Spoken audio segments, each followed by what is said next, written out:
রাজনীতির মাঠে এখন আলোচনার মূল কেন্দ্রীয় বিন্দুতে রয়েছে একটি হুমকি, সব ফাঁস করে দেব।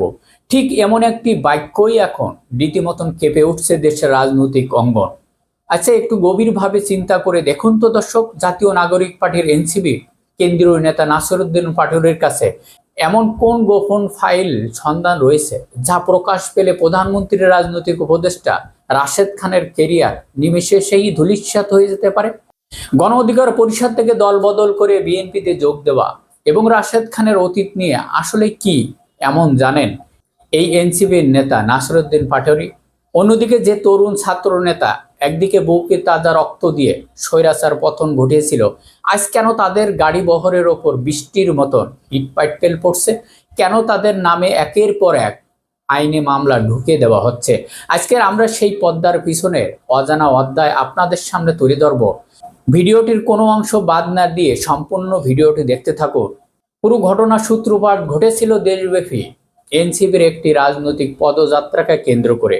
জুলাই গণ অভ্যুত্থানের চেতনাকে সামনে রেখে দলটির একটি কর্মসূচি শুরু হলেও যে এত বড় বিপদে পড়বে তা হয়তো বিএনপির খোদ শীর্ষ নেতারাও ভাবতে পারেনি। বিশেষ করে সিলেট ও হবিগঞ্জের টানা 3 দিন ধরে রীতিমতো তাণ্ডব চালানো হয়েছে এনসিপি নেতাদের ওপর।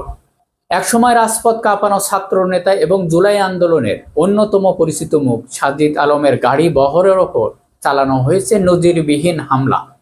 সোশ্যাল মিডিয়ায় ছড়িয়ে পড়া ভিডিওগুলোতে দেখা গেছে কিভাবে তাদের গাড়ির উপরে ভাঙচুর করা হচ্ছে, আর সাজিদ আলম কতটা অসহায়ভাবে সেই গাড়ির কাছের ভিতরে বসে আছেন। রাজনৈতিক মাঠে নাসিরউদ্দিন পাটোয়ারি এমন একজন মানুষ যিনি রাগটাগ না রেখে একেবারেই সোজাসাপটা কথা বলতেই ভালোবাসেন, বিশেষ করে বিএনপি দলটির শীর্ষ নেতাদের নিয়ে। তার বক্তব্যগুলো মূল বিরোধীর প্রধানের কারণ হয়ে দাঁড়িয়েছে। বিগত বিভিন্ন নির্বাচন নিয়ে দলের প্রচারে বিএনপির বর্ষিয়ান নেতাদের তীব্র ভাষায় আক্রমণ করতে দেখা গেছে নাসিরউদ্দিন পাটোয়ারিকে। বিরোধী দলের অভিযোগ, নাসিরউদ্দিনের এই লাগামহীন এবং কথাবার্তার সাধারণ মানুষ ও বিরোধী দলের নেতাকর্মীদের বিক্ষুব্ধ করে তুলেছে, যার বহিঃপ্রকাশ ঘটেছে এ হামলার মধ্য দিয়ে। আর এই ক্ষোভে শুধু রাজপথে ইটেই আঘাতেই সীমাবদ্ধ থাকেনি, গড়িয়েছে আদালত পর্যন্ত। নাসিরউদ্দিনের এই বক্তব্য জেরে এনসিপির শীর্ষ 10 জন নেতার বিরুদ্ধে সরাসরি মামলা ঢুকিয়ে দিয়েছেন বিএনপি সরকার। সবচেয়ে বড় চমৎকার ব্যাপার হলো, 1 নম্বর আসামি করা হয়েছে নাসিরউদ্দিন পাটোয়ারিকে, 2 নম্বর আসামি করা হয়েছে সাজিদ আলমকে। তবে রাজনৈতিক এই থমথম পরিস্থিতিতে সবচেয়ে বড় বোমা ফাটালো একটি ফোন আলাপ আর ফেসবুক পোস্টকে কেন্দ্র করে।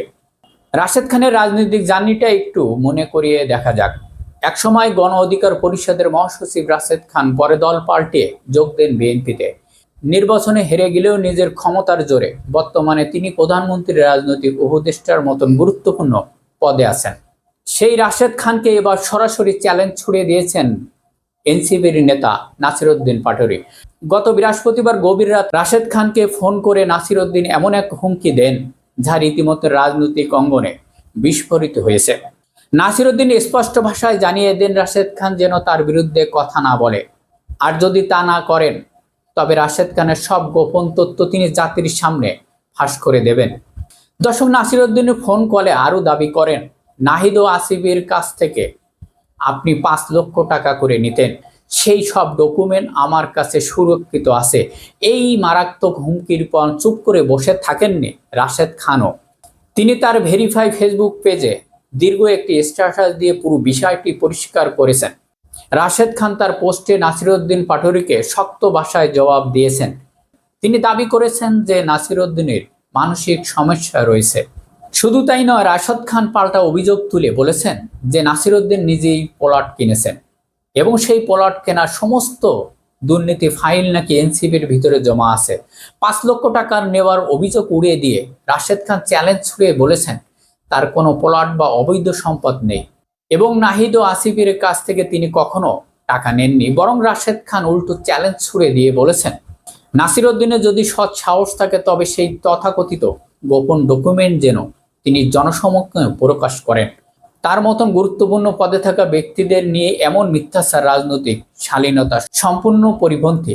এখন প্রশ্ন হচ্ছে, নিরপেক্ষ দৃষ্টিতে যদি বিষয়টি আমরা বিশ্লেষণ করি তবে এর পিছনে আরো বড় কিছু সমীকরণ দেখতে পাই। রাজনৈতিক মহলে একটি সূক্ষ্ম আলোচনা রয়েছে জামাত ইসলামের মতন একটি সুসংগঠিত শক্তিকে রাজনৈতিকভাবে মোকাবেলা করার জন্য এনসিপি একটি বড় ফ্যাক্টর হতে পারত। কিন্তু বর্তমান সরকার বা বিশেষ কোনো মহল হয়তো জামাতকে ঠেকাতে গিয়ে উল্টো এনসিপিকে স্পেস দিতে গিয়ে পরিস্থিতি আরো জটিল করে ফেলেছে।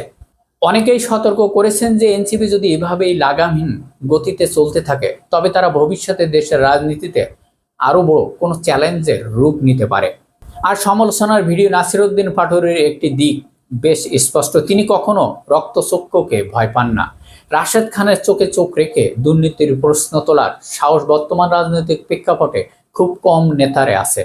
দর্শক, তাহলে শেষ পর্যন্ত এই রাজনৈতিক লড়াই কে জিতবে? নাসিরউদ্দিন পাটোয়ারি সত্যিই কি কোনো শক্ত প্রমাণ নিয়ে সামনে আনতে পারবেন, নাকি আইনের মায়ের পাশে এনসিপি কোলঠাসা হয়ে পড়বে? অবশ্যই আপনাদের মতামত কমেন্ট করে লিখে জানাবেন। সবাই ভালো থাকবেন, ধন্যবাদ।